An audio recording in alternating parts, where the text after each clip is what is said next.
நம்முடைய பிதாவாகிய தேவனாலும் கர்த்தராகிய இயேசு கிறிஸ்துனாலும் உங்களுக்கு கிருபையும் சமாதானமும் உண்டாவதாக.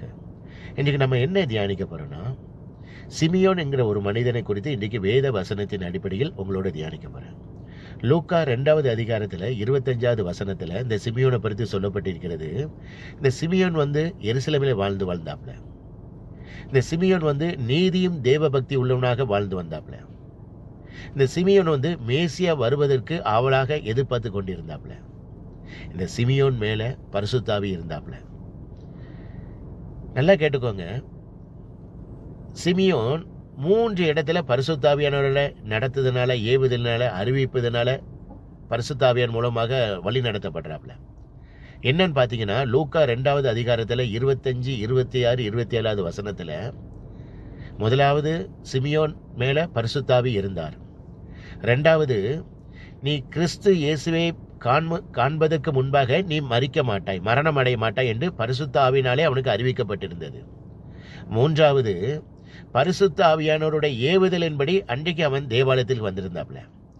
சிமியோன் வழக்கம் போல தேவாலயத்துக்கு வருவது வழக்கம். ஆனால் இன்றைக்கு அவன் வந்திருக்கிறது ஒரு சிறப்பான அம்சம். ஏன் கேட்டிங்கன்னா, அன்றைக்கு மரியாளும் யோசிப்பு பாலகன் இயேசு கிறிஸ்துவை அந்த தேவாலயத்துக்கு கொண்டுட்டு வந்திருக்கிறாங்க. அதனால இன்னைக்கு அது ஒரு சிறப்பான நாள். அந்த பாலகன் இயேசு கிறிஸ்துவை சிமியோன் தன்னுடைய கையில ஏந்தி கொண்டு தேவனை நோக்கி மேலே கரத்தை நீட்டி தேவனை நோக்கி சொல்றாப்ல, ஆண்டவரே, உமது வசனத்தின்படி உமது அடியனை சமாதானத்தோடு அனுப்பிவிடும். புறஜாதிகளுக்கு பிரகாசிக்கிற ஒளியாகவும் உம்முடைய ஜனமாகிய இஸ்ரவேலுக்கு மகிமையாகவும்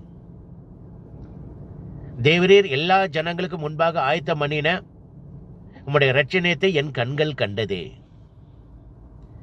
நம்ம 4 நாளா நம்ம தியானிச்சுக்கிட்டு இருக்கிறோம்.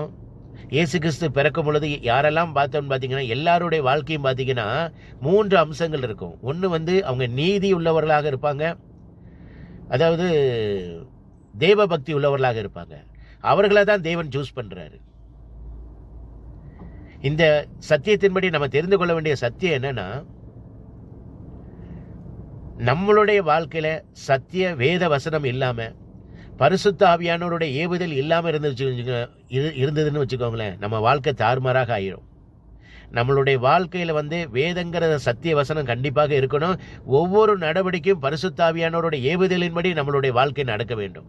அப்பதான் நம்மளுடைய வாழ்க்கை சிறப்பாக வெற்றிகரமாக அமையும். பரிசுத்த ஆவியானோட வழி நடத்தல்படி நம்மளுடைய வாழ்க்கை இல்லைன்னு வச்சுக்கோங்களேன், அது தாறுமாறாக தான் இருக்கும். இன்னைக்கு நம்மளுடைய வேத வசனத்தின்படி நீங்களும் நானும் நடக்கிறோமா?